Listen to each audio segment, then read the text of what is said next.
Hi everybody, I'm Jaclyn St James, and today we are going to talk about how to throw a New Year's Eve party on the next episode of Elegance and Sophistication.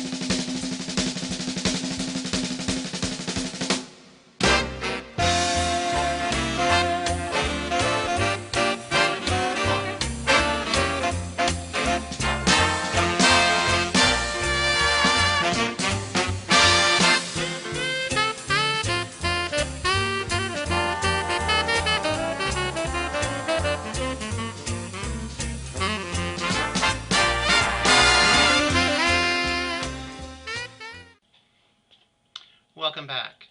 Well, you want to throw a New Year's Eve party? Here are a few things to know about throwing a New Year's Eve party.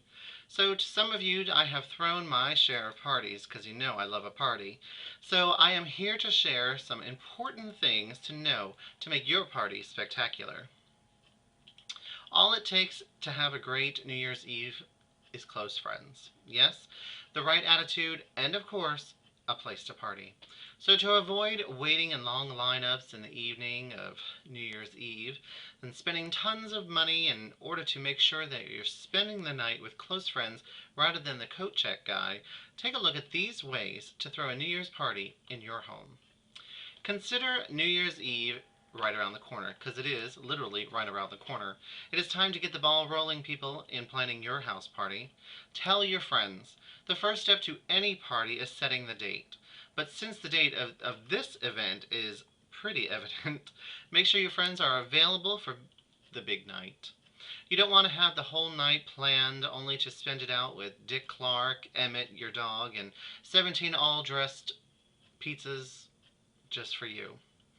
Just call those people that you truly want to spend the night with, and before making all these arrangements to make sure that they even can come during that time period, I always send invitations. Yes, in order to spread the word, the best bet is to call people to tell them about your bash. Not only is it the least expensive way, but it's also the most reliable way. If you prefer mailing invitations and sending email invitations, do not reply on snail mail if you're mailing invitations within 10 days of the party. You never know what can happen. Whether you use email or the phone, make sure to tell your guests it's time to bring everybody that you know. The more, the merrier. Make it a big party, and exclusive to your close friends, of course. Munchies. Don't forget food. Light snacks, cocktails, or finger foods are the way to go on New Year's Eve, as opposed to a sit-down dinner. This will give people the opportunity to mingle with others and without restricting them to a designated seat at dinner time. Here are some food items to have on hand. Nachos and salsa, pretzels and chips, nuts, vegetables and dip, chicken wings, mini pizzas, pigs in a blanket, an assortment of cheeses, or just Queda. Well, you don't have to worry about cooking. Most of these items can be store-bought. To avoid worrying about food preparation, a great idea is to organize a potluck dinner, with each guest bringing at least something. This is an excellent way to get every guest involved that it's a potluck dinner. I mean, come on. Try to have every person that you tell beforehand and they plan on bringing something to the party, whether it's a dessert or beer, anything is great. But not when it's the only thing on the menu. The best thing to do is to organize a buffet table and arrange all the food, cutlery, plates, cups, and table on the cheap, of course. My tip for a New Year's celebration is not one that I recommend, but if you're like me and you want to use your fine china and your crystal, do so. But if you're on the cheap and you want to do a quick party with friends and family, use paper cups, plates, plastic cutlery to avoid things from breaking and to avoid having to do the dishes the morning after, or the month after, that is. I still prefer china and crystal. For all you know, all of you out there, you know I'm a girl of elegance. Yes, I prefer my crystal and my Noritake dinner plates.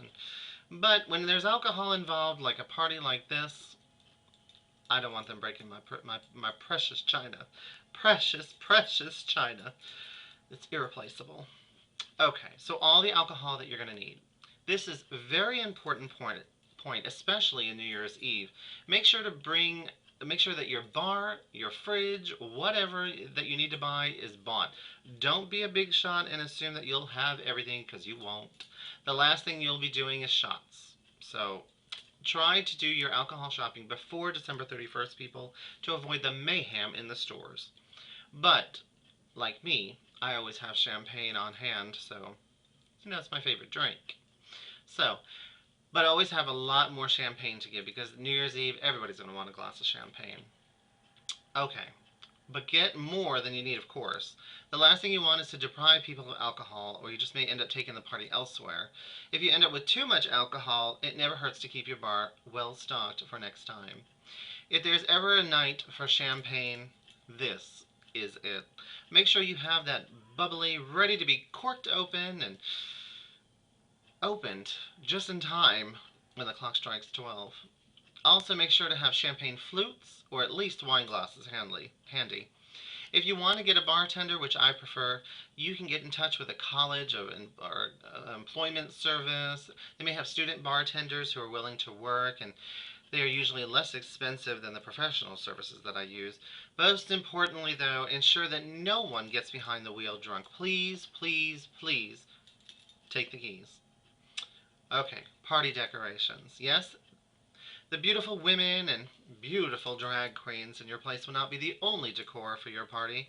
You should adorn the rooms with balloons and extra points for New Year's balloons in black, white, and silver, sometimes gold, streamers, and whatever else you can muster up to make the apartment look festive.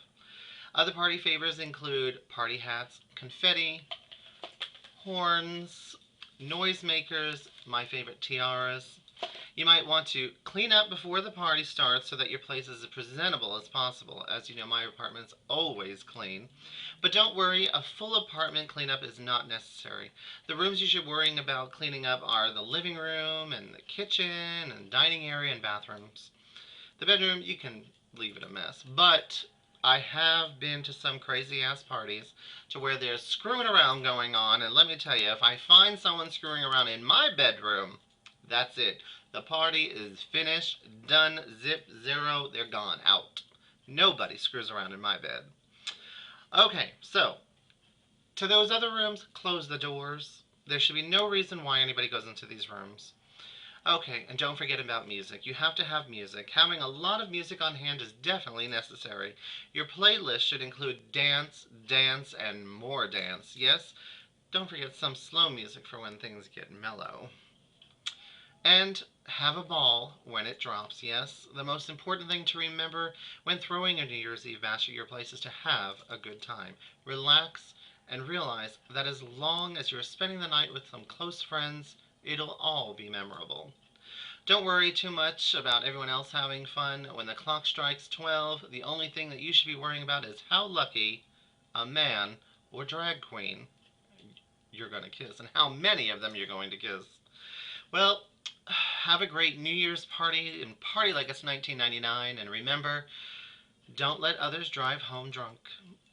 Have a great New Year's, and I'll definitely see you next year on Elegance and Sophistication.